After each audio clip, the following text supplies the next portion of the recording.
ستړي مشه زه رحمان بندر یم. دا پروګرام بي کاست دی. په کړکېچ ځپلي صوبه بلوچستان کې نن په مکمله توګه باندې هړتال و یا کاربندیز و، کوم ته چې د شټر ډاون وایي، یعنې دروازې قفل یا بندول، او بیا د دې پر امنه احتجاج په وخت باندې بدې پیښې وشوې، ګاډو ته ورونه ولګول شو، خلک د سلو پورې ګرفتاره کړی شو چې مهم سیاسي مشران هم پکې شامل دي، او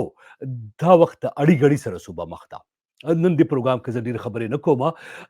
ما سره به په دې پروګرام کې د پښتونخوا ملي عوامي ګوند د محمود خان اسحق زي صاحب لور محترمه تاتره اسحق زي ملګرې کېږي، چې د استادانو د تنظیم غړیتوب کوي، او حال به راته وایي چې دا ګوند او د دې غړي په څه حال دي. ما سره په دې پروګرام کې د نه علاوه د نېشنل ډیموکریټک ګوند ښاغلی مزمل شاه صاحب ملګری کېږي، ورسره د پښتونخوا نېشنل عوامي پارټۍ صوبایي صدر او د صوبایي اسمبلۍ غړی ښاغلی نصرالله خان زیری صاحب به ملګری کېږي. دا تمام ملتپال ګوندونه د دې هړتال یا کاربندیز نه یوازې دا چې ملګري دي، برخی دي، بلکې په دې باندې سخت فکرمند هم دي. خو تر ټولو د مخه چې دا مشران زه ځان سره ملګري کړم، کوټې ته ورځم چې زما پخوانی همکار او خبریال همسمسور صاحب نه تازه حال واخلم چې دا وخت په کوټه کې څه روان دي. همسمسور صاحب، په سر کې راته ووایه چې دا وخت څه روان دي په کوټه کې؟ بالکل دا چې کم کاربندیز و د شپږو ګوندونو په هغه کې بي ان پي منګل، پښتونخوا ملي عوامي پارټۍ، تحریک انصاف، وحدت المسلمین، دا ټولو ګوندونو په ګډه باندې دا سوی و. د نن د سپتمبر 8 ورځ یې ورکړې وه چې ډېر بشپړه کاربندیز وسو، ډېر تاریخي کاربندیز و. دې ته سیاسي ګوندونه وایي چې بالکل په کوټه ښار کې چې دی په بشپړه توګه باندې ټوله چې کوم تجارتي مرکزونه دي، دوکانونه دي او مارکیټونه دي، دا په بشپړه توګه تړل شوي وو. او دغه ډول د کوټې ښار کم سړکونه چې دي، لوی لارې چې دي، هغه بالکل ویرانې لیدل کېدلې. هیڅ ټرافیک چې دی هغه پر دې باندې نه لیدل کېدل. خو د دې باوجود چې دی په کوټه ښار کې چې دی د تشدد پیښې هم ځینې را دغ شوي دي چې دا حکومت دا وایي چې دوی د ځینو ځایو کې چې دی پر جنا روډ باندې د رخشو شیشې ورماتې کړي دي، په هغه کې چې دی د حکومت لخوا څخه چې دی د سیاسي ګوندونو چې کوم مشران دي هغه هم څه نیول شوي دي. په هغه کې چې دی دوی د پښتونخوا ملي عوامي پارټۍ چې کوم قهار ودان خان دی هغه نیول شوی دی، او دغه ډول د بي ان پي منګل چې دی نصیر ملک نصیر شواني چې دی هغه نیول شوي دي، او نور ډېر دوی دا د کوم سیاسي ګوندونه دي دا دعوه کوي چې دوی تر سل زیات خلک چې دي هغه نیول شوي دي. خو د حکومت له طرفه څخه تر اوسه پورې لا بشپړه پر دې باندې کم ریاکشن چې دی یا کم رد العمل چې دی هغه مخته نه دی راغلی. بنيري صاحب د بلوچستان وزیر اعلی تیر ورځ هم ویلي وو چې موږ چاته چې دی دلته په صوبه کې چې دی د سوله ییز احتجاج اجازت شته، خو لکن په زور باندې به د خلکو دوکانونه نه بندوي او تشدد به پر خلکو باندې نه کوي. څومره ټول کسان نیول شوي دي شمسور صاحب؟ د سیاسي ګوندونو چې دي هغه دا دعوه کوي، تر اوسه پورې خو بشپړه معلومات یعنې کم دقیق معلومات هغه مخته لا نه دي راغلي. خو سیاسي ګوندونه دا وایي چې دوی چې دي تر سل زیات چې دي خلک چې دي هغه په مختلفو علاقو کې نیول شوي دي. حکومت چې دي تر اوسه پورې لا دا کومه شمیره د دقیق شمیره د هغه نه ده بیان کړې. دا خو شټر ډاون یا کاربندیز و، نو دا بیا د هنګامي څنګه شروع شوې؟ دا اور لګول او د خلکو گرفتارۍ او په پولیسو باغو باندې بیا حمله، دا څه قصه وشوه؟ دا په ځینو علاقو کې چې دي کوم د ټریفیک کوم د خلک دی هغه راوتلي و، رخصې چلولې، سهار وختي چې کوم خلک سواري کوي تر یوه ځایه تر بل ځي، نو کوم سیاسي ګوندونو چې کوم پلویانو هغو د دې د مخنیوي کوي، هغو دا ورته ویل چې بابا تاسو ولې موږ تاسو ته اطلاع درکړې وه، تر وخت له مخکې مو خبر کړي واست چې په نن ورځ باندې بشپړه کاربندیز دی. نو لهذا په دا وجه باندې چې دی پر ځینو علاقو کې یا په ځینو سیمو کې چې دی د کوم د سیاسي ګوندونو پلویانو د هغو او د خلکو ترمنځ چې دی هغه تاوتریخوالی رامنځته شو، نو ځای په ځای باندې دا د تشدد پیښې چې دی هغه راپور شوي دي. ډېره مهرباني هم شمسور صاحب چې په دې پروګرام کې ما سره ملګری شوی وې. مهرباني کورودان، تشکر. دا هم شمسور صاحب زما بل پخوانی همکار او خبریال د دې نه مخکې چې تاتره اسحق زي او نصرالله خان زیری صاحب او مزمل شاه صاحب سره خبرې وکړم، ما سره ملګری کېږي حفیظ شیراني. حفیظ شیراني، حکومت څه وایي چې دا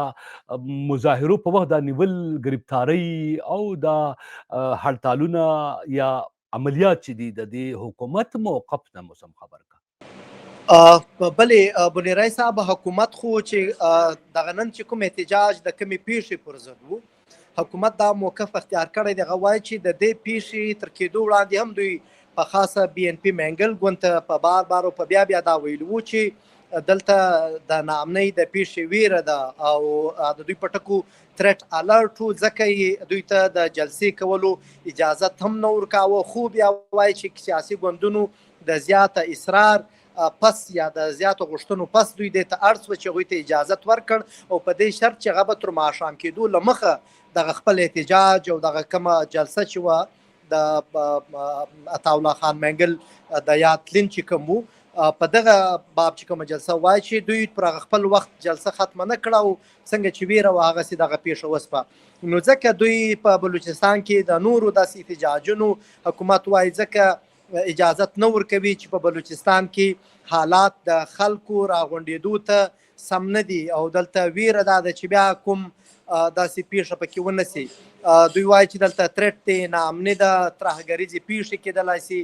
او دا ویره هم څرګنده کړې ده چې نور هم داسې ځانمرګي بریدونه یا وسلوال ډله ییز بریدونه کېدلی سي خو چې کوم سیاسي ګوندونه دي هغه بیا دا وایي یا شنونکي دي هغه دا وایي چې حکومت یوازې په دې خبره باندې ځان خلاصوي او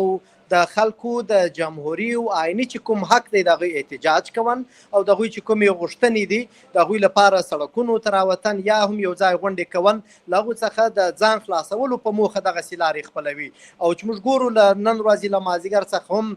ځینې سیاستپوهان یا پر داسې معاملاتو نظر لرونکي خلک چې دي هغه دا اوسنی چې کوم نننی کوم احتجاج وسو د بلوچ پښتون سیاسي ګوندونو لخوا څخه دا د بلوچستان په تاریخ کې له کامیابو احتجاجونو څخه یو بلل کیږي او نه دا چې دا کامیاب احتجاج بلل کیږي بلکې دا د حکومت پر کردار باندې یو سوال ځکه پورته کړی چې په لوی شمیر کې دلته سیاسي ګوندونه او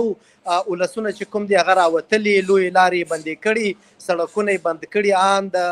د ریل ګاډي او د جهاز لپاره هم د خلکو تک چې کوم هغه کم وو هغوی ته هغه لارې هم بندې کړل سوي وي نو دا د حکومت پر هغو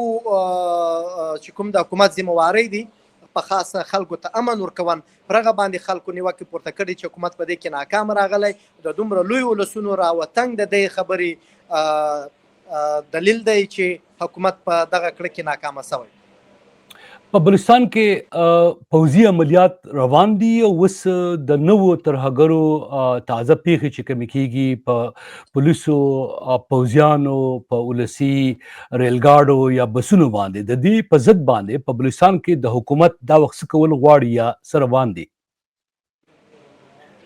په بلوچستان کې خو د آی بی اوز په نامه باندې انټيليجنس بیسډ اپریشنز یا د پټو معلوماتو پر اساس باندې د حکومت چې امنیتي چارواکو په وینا یا هم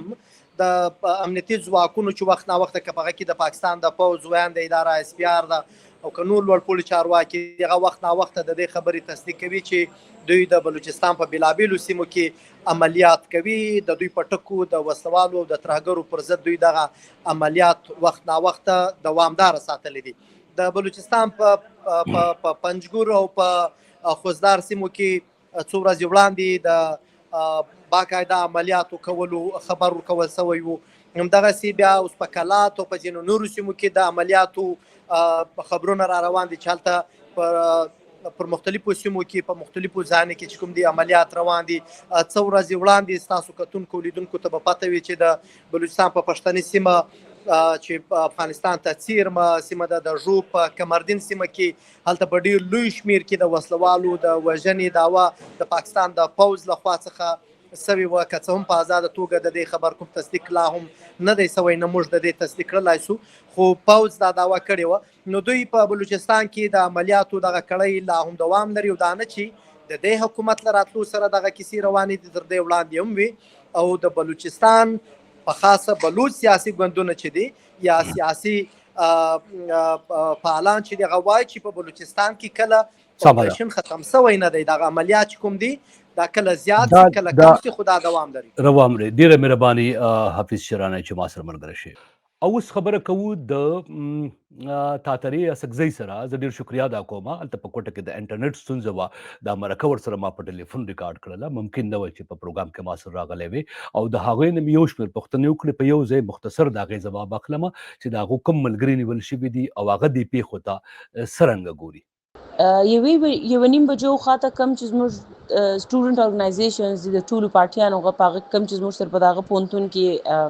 سبقونه وایي، هغو درو کسانو سره ما خپله ذاتي طور خبره وکړه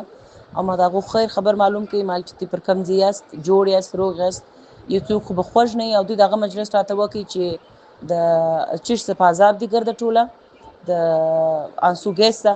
دا کوم ټیر ګیس چې استعمال شوی دی هغه ډېر وایي تکلیف ځوانان په. او دویمه خبره بنیادي صاحب چې تاسو کوئ چې د دې ضرورت ولې پیښ شو، د دغه دومره سخت فیصلې چې په دونه سخت پیمانه باندې پر دا دونه سخت چې شي باندې به موږ داسې دونه غټ پیاجام او شټر ډاون اعلان کوو. خبره دا ده بنیادي صاحب چې په دا ښار کې چې هر څوک ژوند کوي هغه دا ښار دا خلک خپل د وجود برخه ګڼي. هغه دا ښه خبره کوي چې دا ښار زموږ دی، وی آر د اونرز، موږ یې اون کوو، دا زموږ ښار دی، دا زموږ د پلارو د نیکه په خواریو په وینو جوړ شوی دی. د ډېر عمر څخه دا کیسه روانه وه بنیادي صاحب چې د دې ښار ملکیت نه و معلوم چې د دې ښار دا ښارګر سره یا دا وطن د چا دی یا دا سیمه د چا ده. نو خبره داسې وسول بنیادي صاحب چې پر دې باندې دا مجلس وکړي، دا خبره دا مهمه وګڼل سوه چې راوځو به خلکو ته به یې ښکاره کوو چې داسې به نه وي چې ته زموږ د مشرانو پر تلین باندې به ته پر موږ ډزې کوې، ته پر موږ بم چاودنې کوې او زموږ مسکینان هلکان به پکې مري، زموږ ځوانان به پکې مري. او دا اول واره خو نه دی بنیادي صاحب چې داسې به کار شوی. د تېرو 4-5 میاشتو څخه زموږ بلوڅان خوندي څوک د کورو ورک دي، د چا مور پلار ورک دي، د چا څوک خپله ورک دي. نو دا مهمه وګڼل شول چې دا کار به کېږي یا به دا رنګه پر سړک راوځو او پر پرامن د احتجاج. زه هر پلا ځکه دا وایم بنیادي صاحب چې دا پر امن احتجاج و، په دې کې هېڅ د سخت خبرې یا په هېڅ د سختې مجلسونه نه وه سوي چې داسې به راوځو یا چاته به تاوان ورسوو، یو چا ملکیت ته به تاوان ورسوو. نو د دې باوجوده د حکومت چې نن کم چم و یا د حکومت چې نن کم سټانس و، هغه ته انسان بالکل د ایران ورته پاتې کېږي چې مطلب کول چې شي غواړي یا دوی کومې خواته وطن بیایي، دوی کومې خواته خلک بیایي. او پاته خبره بنیادي صاحب چې زموږ د ټیچرز اسوسییشن کوم سټانس ده دا د نن پر ټیر ګاز شیلینګ باندې او خالي ټیر ګاز شیلینګ یا ربر بولټس نه پر استعمال شوي. بنیادي صاحب زه اوس نه یم خبر چې تاسو په خبر یاست که نه یاست په خبر، خو د پښتونخوا ملي امام پارټي مشر لیډرشپ چې دی د مشرانو زموږ په هغه کې زموږ درې ډېر مهمه کسان یې ګرفتاره کړي دي. یو رحیم زیارتوال ده، یو قهر ودان ده او یو لیاقت اغا ده. نو هغه خو یې ګرفتاره کړي، هم د هغه سهار په احتجاج په چې شي ګرفتاره کړي دي. او زموږ د ټیچرز اسوسییشن د خوا د دې ټولو ورځې چې کومې کاروایانې حکومت کړي دي د هغې ډېر په سخت الفاظو کې پر دې باندې د دې مخالفت شوی دی، په ډېر سخت الفاظو کې شوی دی. بینګ ټیچر بینګ ښوونکی بنیادي صاحب زه به سبا په پوهنتون کې خپل و سټوډنټ ته خپل و کلاس روم کې به زه دا خلکو ته څه وایم چې څه شي دي وسې په دا وطن کې. زه خو به رښتیا وایم که به زه هلته زه به هغو ته یو فیبریکیټډ سټوري خو به نه جوړوم چې داسې ده داسې نه ده. نو دا نن چې کوم کیسه وسول هغه خلکو خپل په سترګو ولیدله. که هر پوه ټیچر و، که هر پوه استاد و، که هر پوه لیډر و چې و ځان ته وایي چې زه په هر څه پوه یم یا زه رښتیا ګو یم یا زه هغه دي د زموږ د مشرانو خبره چې خپل پر ایمان دي یو پلاک ګوته ونیسي او د دې خبرې وکړي چې نن چې کم کارونه وسوه، نن چې کم کار وسو، نن چې کم ظلم د خلکو خلاف روانو، د دې دا په کارو چې دا سوی وای دا خو په هېڅ وطن کې په هېڅ نړۍ کې په هېڅ ځای کې نه ده د دې ملاتړل ولکه څوک وکړي. او ځوانان راوتلي ولا زموږ د بلوچي علاقو څخه زموږ میرمنې راوتلي وې، زموږ پیغلې راوتلي وې او پر هغو باندې هم دا کار سوی دی څونه چې موږ اورېدلی دي. خو زه اوس نه یم خبر بنیري صاحب چې موږ کومې خواته روان یو یا موږ خپل ځوانان کومې خواته بیایو، موږ خپل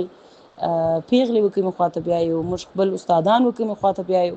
سبا دغه د پوهنتون مشران، دغه د پوهنتون استادان، دغه د مکتب خلک به ستا خلاف راوځي، ستا خلاف به نارې وي، نو خو هغه به پر حق یې نو بې حقه خو نو پر تا باندې ولکه هېڅوک هېڅ ووایي. نو نن چې کوم کار وسو هغه هم نه حقه سوی دی، چې د دې د مخه کوم کارونه سوي دي هغه هم نه حقه سوي دي، چې د دې بعد چې کوم کار کېږي هغه هم نه حقه کېږي. بنیري صاحب ستا دا پوښتنه چې د حکومت به د دې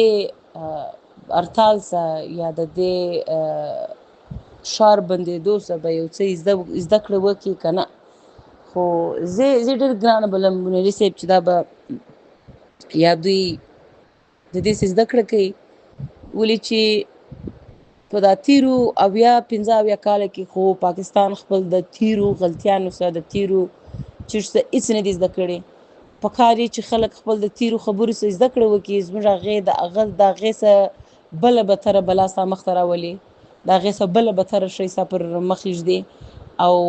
امید او هیله دا کوي، امید ستا څخه دا ساتي چې ته به د ده خلاف نه درېږې، ته به د ده خلاف خبره نه کوې، ته به د ده خلاف جنگ نه کوې. نو دا خو تا د خپل مذهب دې ښولی دی بنیري صاحب چې په ناحقه باندې به ته غږ پورته کوې، ته به پر ناجایزه باندې یو څه وایې. او که زده کړه وسي بنیري صاحب خو زموږ ډېر مشکلات به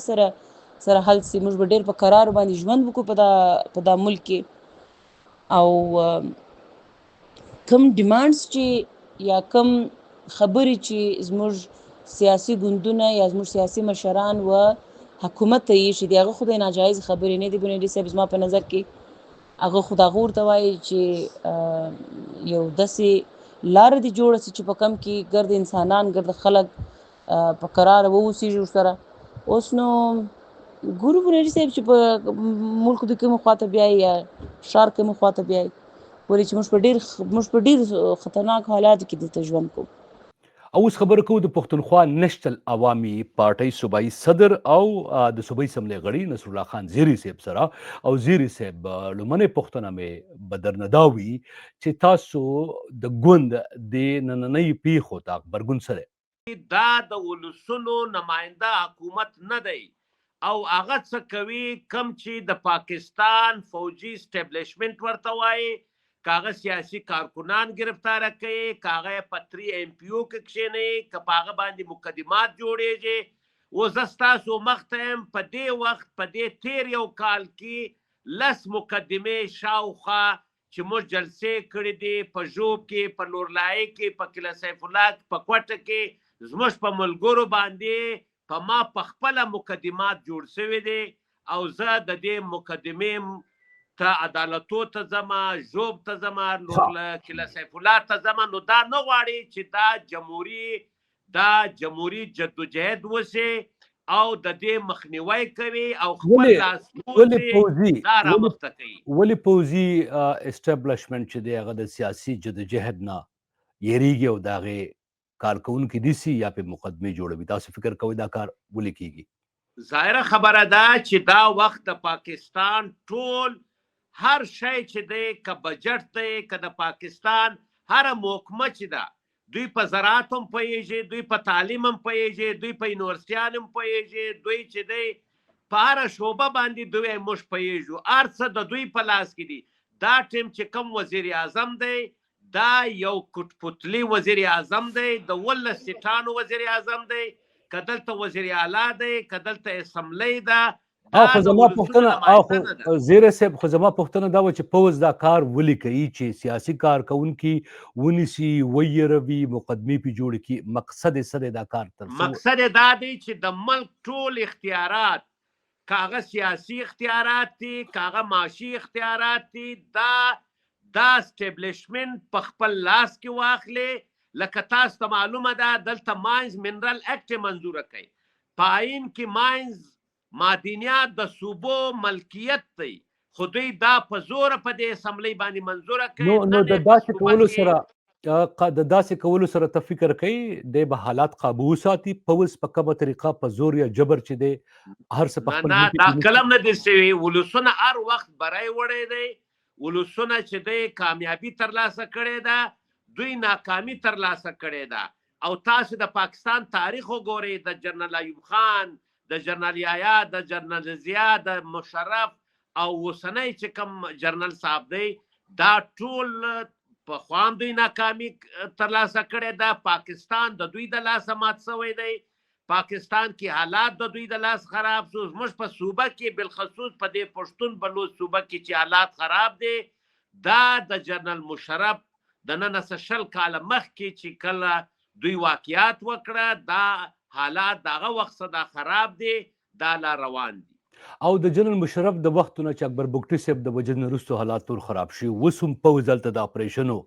یا د عملیاتو تیاری نیسي، هلته کې ځینې ګوندونه چې دي هغه ترهګر ګرځول شوي دي. ته فکر کوې حالات سمېدو طرف ته که نور لا خرابېدو طرف ته روان دي؟ ګوره ورځ په ورځ حالات خراب دي. تاسو وینئ چې پوره میاشت انټرنیټ نه و، نن هم په کوټه ښار کې په ټوله صوبه کې انټرنیټ نشته. ولسونه چې کم دوی عملیات روان کړي دي، هغه عملیات روان دي او په ډیر شدت سره روان دي. یو سړی چې دی ځان